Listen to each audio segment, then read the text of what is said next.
Okay, so one of the things I wanted to talk about was I was on IRL on Friday, and we got to talking about the show Peacemaker. On top of like a bunch of shows that we talked about that I was a huge fan of, and one of the things we talked about was this cameo that they do at the end with the entirety of the Justice League, and it pays off a bunch of stuff that we talked about in our review about jokes that Peacemaker made throughout the course of the show, ones that I actually thought were really funny, and I kind of went and started doing more research on it because I wanted to know. I love the industry side of the business, and I love how everything comes together. And I found this article from Bounding into Comics about it talks about how he managed to pull this off, especially given that these are, Jason Momoa and Ezra Miller are both pretty big name actors. Momoa more so than Miller.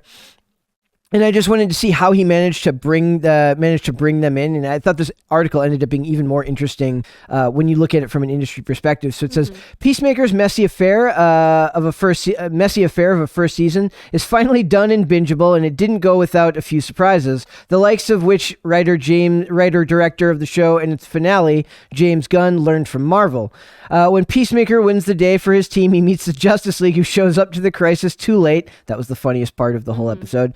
Though there is a reason beyond what's going on in the DCEU. We don't have the budget for them to show up on time. Never been able to do it. They had to show up late, Gunn explains Variety. Basically, there was no way they were going to be able to afford to have Momoa and Ezra Miller, and they certainly weren't going to be able to get Gal Gadot and Ray Fisher and Ben Affleck, because Ray Fisher and Ben Affleck have their own issues with the DCEU and Warner Brothers right now. Moreover, the cameo happened on the spur of the moment without consulting DC. I didn't have a conversation with the company. I just wrote it and gave them the scripts. I didn't think they really realized what they had agreed to until they saw what I had shot, which was the Justice League there, Gunn had. So he didn't understand, like nobody understood what was going on until he got it done, and he managed to make this happen, which is very cool. It says, and despite the implications of what this means for the DCEU trickling up to the studio executives, Gunn said, to their credit, they let me get away with it. The real highlights and the actual only members of the Justice League with meaningful speaking parts were that of the Flash and Aquaman exchanging banter. That's where they're talking about throughout the show. Peacemaker makes jokes about Aquaman having sex with fish, which is like an ongoing joke throughout the show. He also had a really funny one talking about Green Arrow going to brony conventions. I don't even remember what the Superman one was, but the Superman one was right at the beginning of the show. Let me search that. That might be online. If you're like I don't know what you'd search for, but there might be something on there. It says Momoa was okay with the fish copulation jokes. I think before we ever shot the show, we talked to Jason about it. We were like, listen, Peacemaker says you F fish all the time, and we were a little afraid that he might be upset, but he just laughed. I don't know why he would care. Momoa seems like a pretty cool dude. Plus, the show is very clearly different than everything else that they're making. It's not like they're turning the character into a joke throughout the rest of the DCEU. And he was on board from the beginning, Gunn said. Obtaining the services of Miller was a little bit more complex, bringing Marvel and DC film crews together. And then Ezra, I found out through some common friends, liked my movies a lot, and so I asked if he would come in and shoot the scene, and he kindly agreed to do that, Gunn said. Actually, Marvel shot Ezra for us while we were shooting Guardians of the Galaxy 3. So this is where he clarified that Marvel and DC had to work together to do this, because he had actually screen tested the guy who plays Myrn, Chuck Wuddy, for Guardians of the Galaxy 3, and then we got Ezra for Guardians of the Galaxy 3. So both of those actors are going to work with him on Marvel movies. So then they had to come back in to do this one. So did you like the cameo? Was that your favorite part of that episode? I liked it. I liked it a lot. Which of the jokes did you like the most that he made?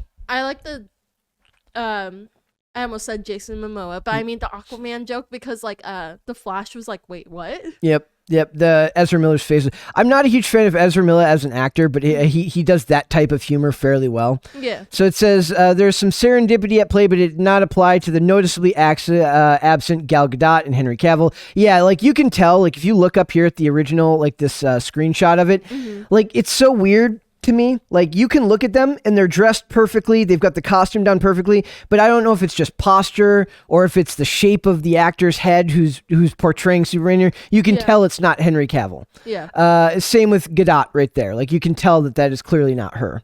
It would have been cool though if they would have gotten all of them to have speaking lines there. Yeah.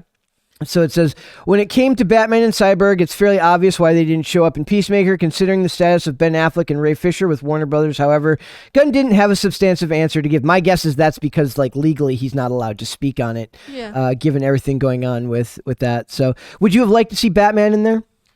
Yeah, but we know that Batman legally can't be there on TV shows. See, I don't think that matters as much because it's HBO Max. I think they would have been okay with it, and that's not legally. I think that's just them making that decision that they don't put Batman on screen unless it's absolutely in a movie because he's just too much of a moneymaker. I know he appeared in Titans, but like I said, that's HBO Max. That's not the same thing as appearing on the CW where he did. They'll put Bruce Wayne on, but they don't put Batman. So I would have liked to have seen. Can you look up what the joke was for Wonder Woman? I can't even remember off the top of my head what it was. I was trying to search up for the Superman one.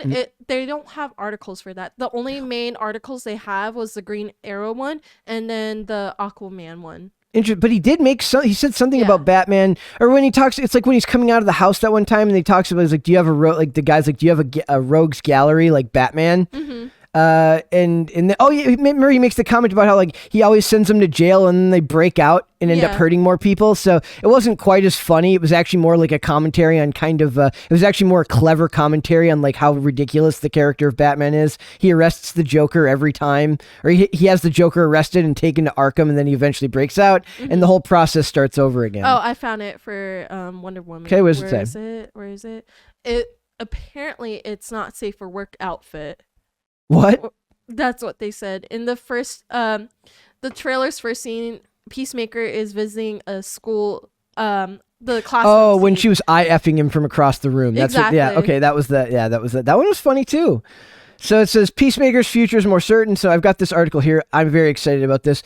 James Gunn says information on second Suicide Squad spinoff coming soon, as well as a second season of Peacemaker. James Gunn's second Suicide Squad spinoff series seems to be moving forward. We're literally getting the Gunniverse. Yeah. James Gunn's going to have all his own projects. Another thing to be noted that I found out was that the best episodes in season 1 of Peacemaker were the ones that he wrote and directed, because he clearly knows his material better than any other director is going to be able to direct the stuff he writes. He's writing and directing every episode of season 2 of Peacemaker, which I'm very, very excited about. Oh, basically, I found the Superman joke. He was talking about rumors and secrets about Superman's sex life. What did you say? Let's just say this is not safe for work. Where is it? Please tell me. You can find it. Why is it in German? No, okay. Oh, it's like basically it's in German, and basically it says Superman loves shit. He loves shit porn. Oh God, I don't remember that. Am I missing? I might have blocked that one out. Yeah, it says, in fact, according to Peacemaker, Superman, and it says in German. I don't know how to speak German, but as I understand it, which loosely translates from German to S porn. Yeah. Okay. So as far as the second season of of Peacemaker, he's going to write and direct every episode. It says, for James Gunn, his short-term sacking by Disney for his Guardians of the Galaxy directorial role was a strange case of a blessing in disguise. I don't think he was ever actually fired. Yeah. I think they just kind of said, we'll bring you back when all of the social media buzz dies down because of all the stuff that he had said that people took offense to. Yeah. It says, thanks to Disney letting him go for a little while, Gunn was able to get himself on board with DC, with the DC train as director of the Suicide Squad, the far underrated The Suicide Squad, which is much better than the David Ayer version in 2016, in my personal opinion. The Suicide Squad, he was able to direct The Suicide Squad, and subsequently led to him building a very healthy and seemingly productive relationship with Warner Brothers. While all of those issues are now resolved and Gunn is currently filming Guardians of the Galaxy 3 for Marvel Studios, it looks like his main future lies with Warner Brothers when it comes to the world of superheroes, with his next Suicide Squad spin-off seeming to be moving quickly along. The final episode of Gunn's Peacemaker debuted this week, following swiftly by the announcement that the director hoped that there would be a second outing from Cena's anti-hero. So I'm very, very excited to see season 2. Cena is clearly very, very happy with that role. Yep. It doesn't seem like he would... he's not going to be one of the guys who's going to feel embarrassed about playing a superhero. Of course, nowadays that's less common. People see superheroes as like a stepping stone to do bigger things. I think Cena would be very happy to play that character for a long time. It says Gunn has previously said that he feels that he has much more freedom working on DC's R-rated content than he does with Marvel. Oh yeah, James Gunn's work fits much better in line with like an R-rated project. If he would have been much better at making a Deadpool movie than he would of making Guardians of the Galaxy. I'm not actually a huge fan of either of the Guardians. I know a lot of people love those movies. I could take or leave them. I like Chris Pratt. That's it. Chris Pratt's great. And I like Drax. Like I like elements of the movies, but as movies as a whole, they're not really my thing.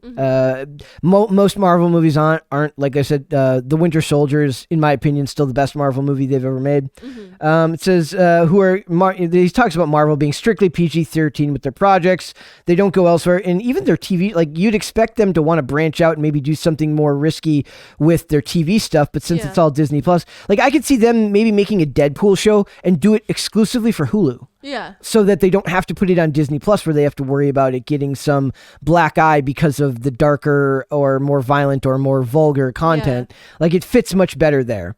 So it says, his quote is just here. It says, "Yeah, I think I pretty much have decided that I'm done with Guardians." He says, "I pretty much decided that after I'm done with Guardians, I'm going to be doing television for at least a year. My mind's made up on that. Not all the shows that we're dealing with are things that I'm going to be writing and directing, so some of them may take different amounts of my time." Like I imagine he's a busy dude. Yeah. Like because he's a producer too. So Peacemaker is going to be me writing, me directing, and me spending all of my time on set. Like that's a large time commitment, even if it's just 8 episodes. So it's going to be me writing, me directing, me spending all my time on set, but other shows that may not be me writing and directing or not directing at all with the episodes. So he could be just producing those and making sure that they come out the way that he thinks would be best. So it is clear to me that Gunn is currently in his element and that it's coming across in his work with Peacemaker getting great reviews, as did the Suicide Squad last year. I really, guys, if you haven't if you don't have HBO Max, I highly recommend it. If not for just